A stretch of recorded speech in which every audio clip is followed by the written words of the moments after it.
মোহনপুরের বিভিন্ন স্থানে গবাদি পশুর খাবারের হাহাকার দেখা দিয়েছে। আজ মোহনপুরের বিভিন্ন স্থানে ত্রাণ সামগ্রী ও গবাদি পশুর খাদ্য বিতরণ করলেন মোহনপুরের বিশিষ্ট সমাজসেবী ও উদীয়মান নেতা আব্দুল্লাহ বরভুইয়া। মোহনপুরের বেড়াখালের পাড়ের নদী ভাঙ্গনের ফলে গোটা মোহনপুর জিপিতে আকস্মিক বন্যার ফলে ঘরবন্দি হয়ে পড়েন মানুষ। স্থানীয়দের গবাদি পশুর খাদ্য সংকটের খবর শুনে এলাকার বিশিষ্ট সমাজসেবী আব্দুল্লাহ বরভুইয়া রবিবারে ত্রাণ সামগ্রী ও গবাদি পশুর খাদ্য বিতরণ করেন মোহনপুর জিপির বেড়াখালের পাড়, মোহনপুর প্রথম খণ্ড, দ্বিতীয় খণ্ড, ষষ্ঠ খণ্ড সহ বিভিন্ন স্থানে।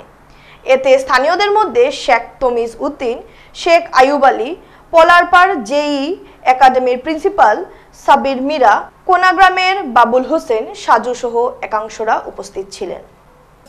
এই দুর্যোগ অবস্থাত আমরা এই বাঙালির মাঝে মানুষের পাশে যে দাঁড়াইয়া যে ত্রাণ সামগ্রী বিতরণ করা সামান্য কেউ কোনটা দিলেও এমন নাই, কিন্তু মানুষের পাশে এই পরিস্থিতির মোকাবিলায় দাঁড়ানিয়ে আমরা অন্তঃস্থল থাকি ধন্যবাদ কৃতজ্ঞতা জ্ঞাপন করিয়া যে বা যাহারা বিভিন্ন মানুষে আইয়া মানুষের পাশে দাঁড়াইয়া যে সাহায্য সহায়তা করা আল্লাহ যার যার নিয়ত অনুযায়ী তার গন্তব্যস্থলে যেন পৌঁছার সুযোগ দিয়ে